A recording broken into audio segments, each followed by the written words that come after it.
Hi YouTube, this is VidHead85 and I recently was turned on to some news that is happening in Missouri. Tomorrow is their primaries for the Senate, their state races, and I should definitely take a look at mine at New York State's so that we can make sure that we know when the primary is for that, so I can get out there and vote. Or actually, then again, I'm conservative, so I don't think I have a primary. After the general election, I'll be able to switch back to Democrat. Or actually, maybe, yeah, actually it was November, actually after the general election this year. For the president, I'll be able to switch back to Democrat. But I recently found out about Missouri Amendment 2, which on its face doesn't really look like much. Trying to guarantee that all Missourians, Missouras, have the ability to voluntarily and publicly express their religious beliefs, which they already have that right, but they want to enshrine it in the state constitution, and it already is. But I feel that this, given the very partisan and very crazy climate that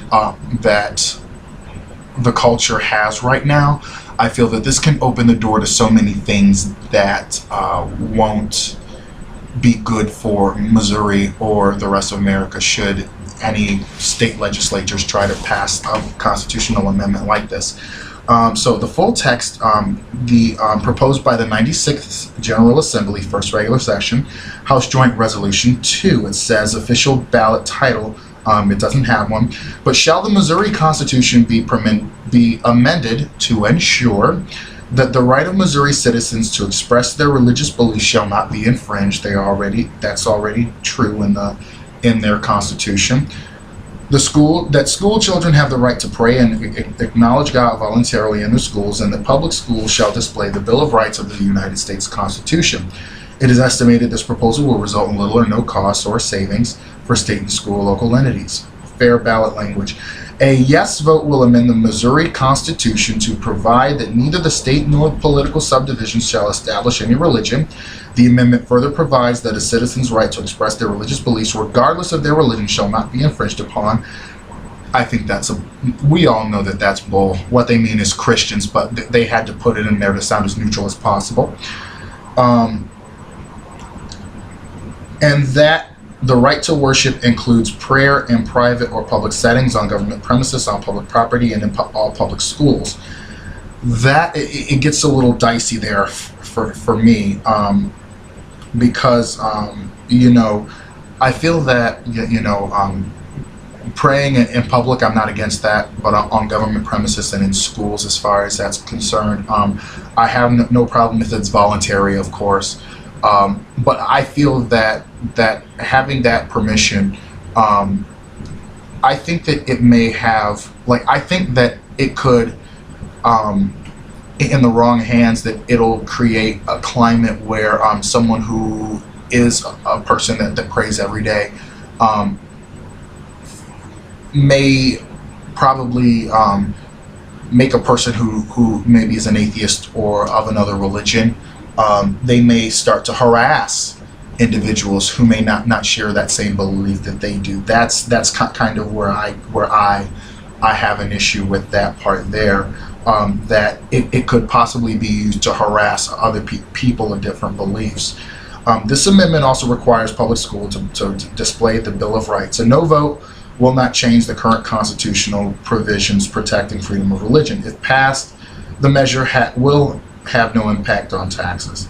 So the Amendment 2, that's definitely something that really kind of, I don't know, I really don't like the fact that that's on the ballot, but of course a lot of legislation people don't like or always do get to the ballot. I'm not really, I am not really,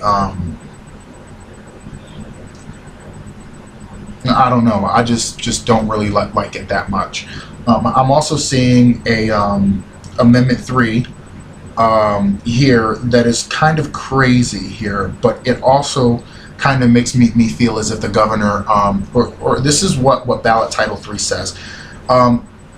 Shall the Missouri Constitution be amended to change the current nonpartisan selection of Supreme Court and Court of Appeals judges to a process that gives the governor increased authority to appoint a majority of the commission that selects the court nominees and appoint all lawyers to the commission by removing the requirement that the government's appointees be non-lawyers? I don't know. I don't like this whole thing, because to me it definitely makes it seem like he could possibly, basically it'll make it a lot more partisan. Deny individuals' families access to affordable. Ooh, crap. Okay, this is Proposition E. Shall Missouri law be amended to deny individuals, families, and small businesses the ability to access affordable health care plans through a state-based health benefit exchange unless authorized by state initiative or referendum through an exchange operated by the federal government as required by the Federal Health Care Act? Wow. That definitely should be a no vote on there. Wow. So anyway, YouTube, that's some of the stuff going down in Missouri. I was only looking for Amendment 2, but there is another amendment that allows the governor to basically have a partisan selection of judges, and then and lawyers are going to be and appoint all lawyers to the commission by removing the requirement that the governor's appointees be non-lawyers. I'm hoping that the Missourians vote that down, and Proposition E should definitely be voted down too. But the climate, that seems like, well, with them voting for Santorum in the primary, I don't think that that's very likely. So have a great day, YouTube. Some things out of Missouri. And if you are a Missouri vote, please, I would urge a no vote in all 3 cases, because I don't like either of these propositions that the Missouri legislature and or initiative process has allowed to come to the ballot for this primary tomorrow. So have a great day, and thank you very much.